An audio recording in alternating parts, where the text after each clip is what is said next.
How's it going? Thanks for dropping by. Still messing with clay. This is part 3.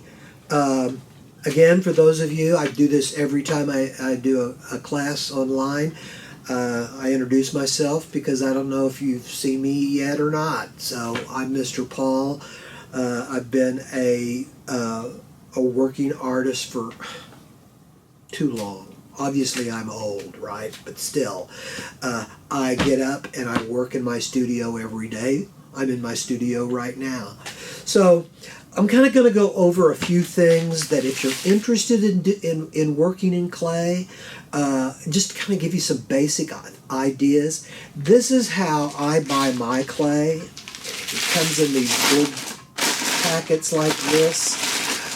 There's a few places that you can buy this. This is called low fire clay, meaning that when it is cooked, when it goes into the kiln to harden, they use really low temperatures, and it's a slow cook.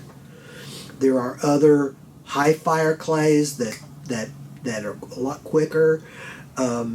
There's a variety of different kinds of clay that you can use. I like this clay because it's got grog in it. And what that is, it's kind of like a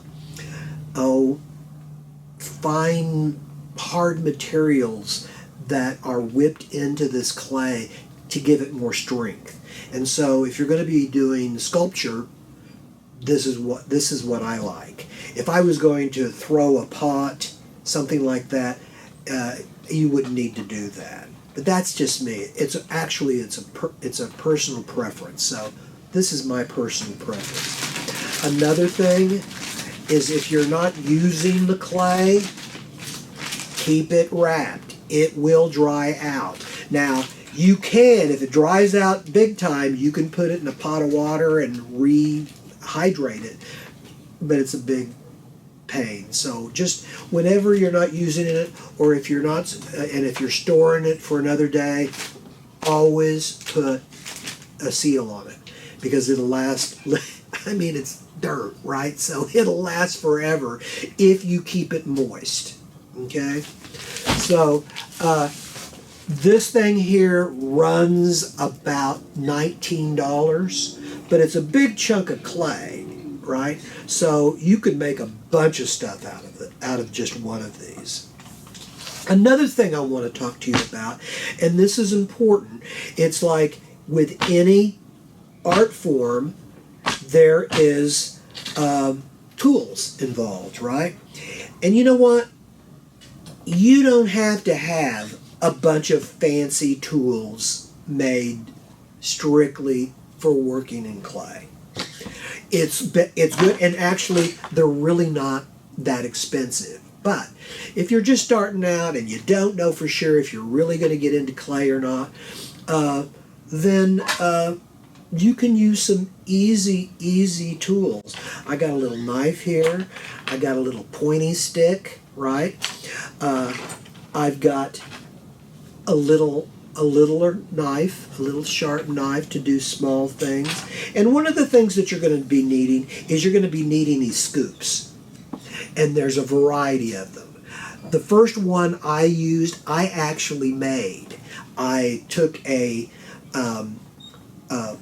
coat hanger, cut a piece out and rounded it just like this, and wired it and taped it to a piece of wood. And I used it for years until I decided, okay, I'll spend $6 and buy me one of these. You're going to be needing a lot of these different shapes and sizes, because keep in mind, as I said before in one of the other messing with clay classes, and that is you're going to have to hollow anything that you make out. And so if you have, I'll show you what I'm talking about. Here I've got this circle going, I mean not circle, but this ball, and let's say you just want to make this ball, and you're gonna put designs and everything on it and everything. Well, you can't put this in a hot kiln just like this. First of all, it has to completely dry. If you hollow them out, maybe 3 or 4 or 5 days, depends on how thick your clay is. You have to let it completely dry out before you take it somewhere to get it kiln dry. But this is completely solid. So this is what I do.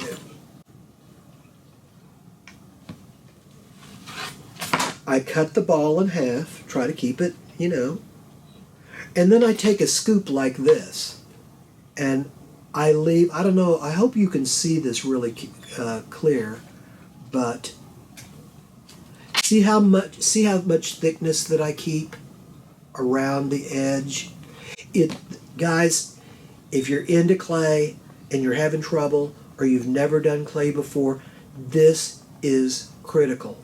And it takes a little time to get it right. I still screw up a lot, right?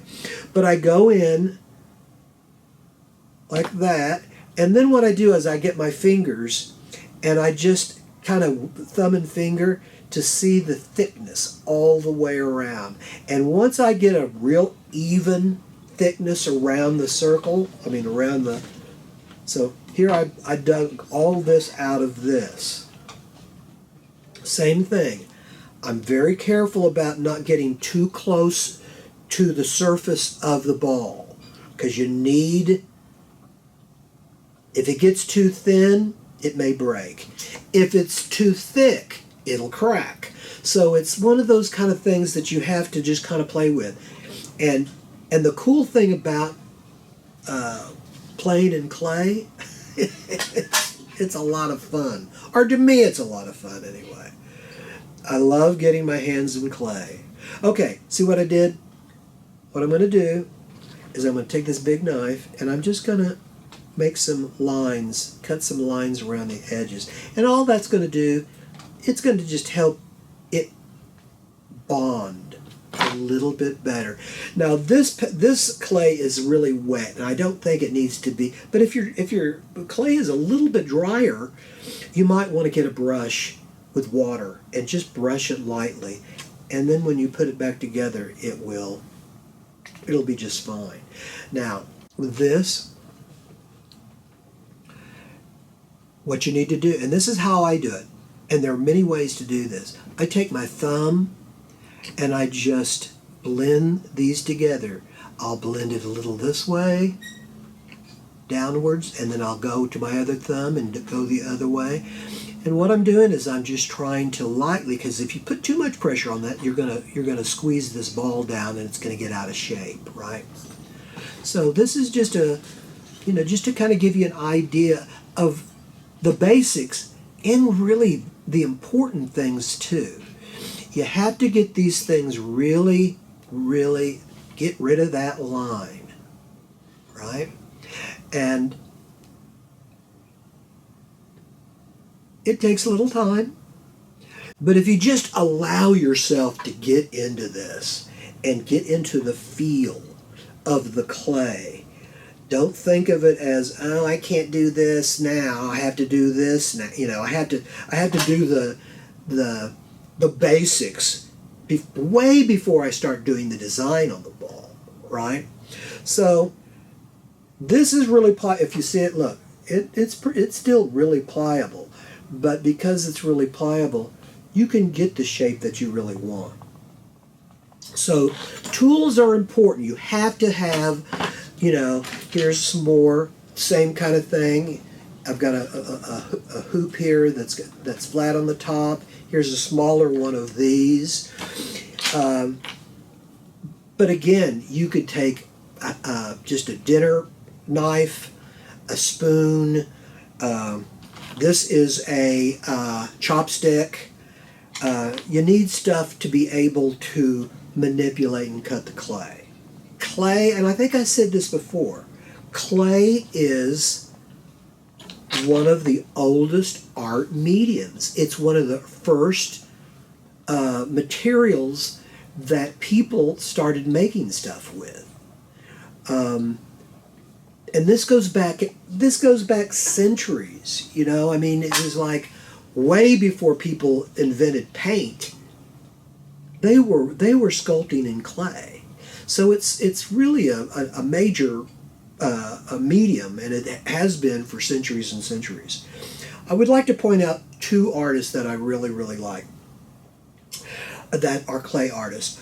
One of them is Peter Volskos. He is considered the father of modern clay artists. He was really, really popular in the 1950s. And why he was so popular is like, he was doing stuff that had never been done before. I mean, he was like, he broke literally the mold of doing stuff.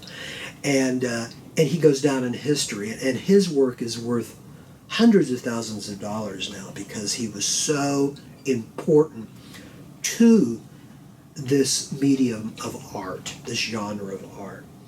And another artist, and just kind of like me, because I paint and I do a variety of stuff, there's one of my favorite artists that lived in the early 20th century. His name is Marc Chagall. He's actually known more for his paintings, but his designs have been made into mosaics, like we discussed before, stained glass windows. I mean, it's really kind of pretty amazing. Another one too is a local artist named Nicole Moines. I don't know if you're familiar with her, but she lives right here in Oklahoma City, and she is just this fabulous clay artist that is very, very popular. And you probably have seen her work. If you've ever been to an art gallery or a museum or even a street fair or something like that, you have seen her work. Beautiful, beautiful work. Wonderful detail. So anyway, this is to kind of get you, if you've just been thinking about maybe working in clay and maybe you think it might be fun, I'm just trying to give you a little bit of idea of what it entails, but mostly have fun with it. I've been working in clay for a really, really long time, and I still really, really enjoy it. And so I hope you can, get into it and at least try it. There are many, many tutorials on YouTube that you can check out as well. But anyway, until next time, have a great day, have a great week, and peace.